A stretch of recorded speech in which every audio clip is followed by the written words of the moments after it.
يا مساء الخير يا حلوين، شو اخباركم؟ شو مسوين؟ كل عام وانتم بخير. بما ان الان تقريبا 3 ايام العيد او 4 ايام العيد.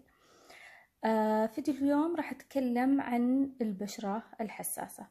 طبعا انا بشرتي حساسة، اوكي، دائما حمراء، دائما تطلع فيها الحبوب حقت الحساسية ذي الصغيرة، وبرضو فوق هذا فيها الوردية اللي تكون بقع حمراء. فاللي بشرته مثل بشرتي سواء بنات أو أولاد، أبعطيكم الحل النهائي. خلاص هذا هو الحل الوحيد، لأن قعدت أعاني سنوات. أنتم مستوعبين أنه سنوات؟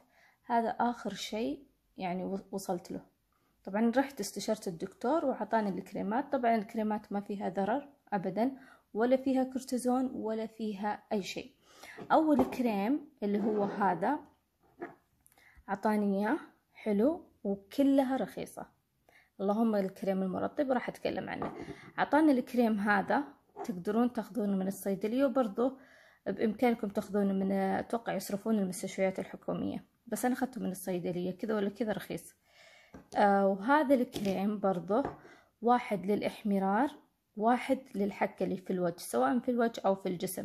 انا اكثر شيء تطلع لي في الوجه بقع حمراء، شوي حكة وحبوب صغيرة كذا، بس يبين يعني واضح اللي هي أنا يعني شخص بشرتي وردية وفيها هيجان. يعني كم مرة تخيلوا قعدت تقريبا شهر ونص وبشرتي أبدا كل يوم كل يوم كل يوم حساسية. حلو. عطاني الكريمين هذه وكلها رخيصة، تقريبا سعرها 30 أو أقل من 30 ريال. تاخذين شوي من هذا وتاخذين شوي من هذا، سواء كنتوا بنات أو أولاد نفس الشيء. تدمجينهم كذا مع بعض شوي شوي، وبعدها تحطينها على بشرتك، توزعينها كامل وخلاص. استمري تقريبا من أسبوع إلى أسبوعين. بس أنا أفضل أنكم تستشيروا دكتوركم الخاص، بس يعني في بعضهم ما يقدرون والكشفيات تعرفوا، فهذه هي تستخدمونها. وعطاني هو، خيرني بين مرطب اللي هو هذا مرطب للبشرة خاص للي فيهم حساسية ووردية.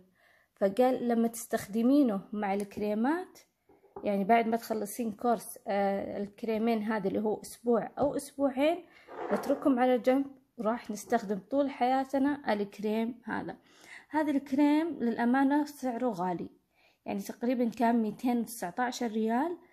أخذته من الأمازون، حطيت كود وطلع لي ب177 ريال. بس للأمانة والله نفعني هذا مرطب. يعني تعرف البشرة اللي فيها وردية وحساسية مو حيالله يعني كريم يعني ينفع لها.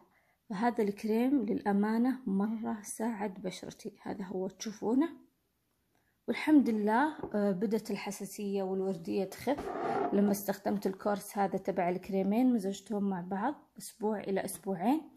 طبعا هو عطاني حبوب حساسية صغيرة أكلها كل يوم مدة أسبوع فقط. حبوب الحساسية برضو يعني فادتني كثير.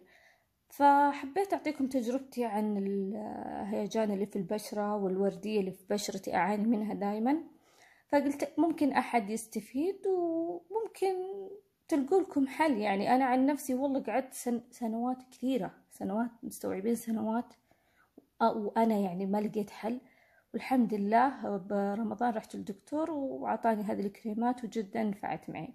حبيت أفيدكم. وصلنا آخر الفيديو، أتمنى الفيديو عجبكم، أشوفكم في فيديو ثاني. باي.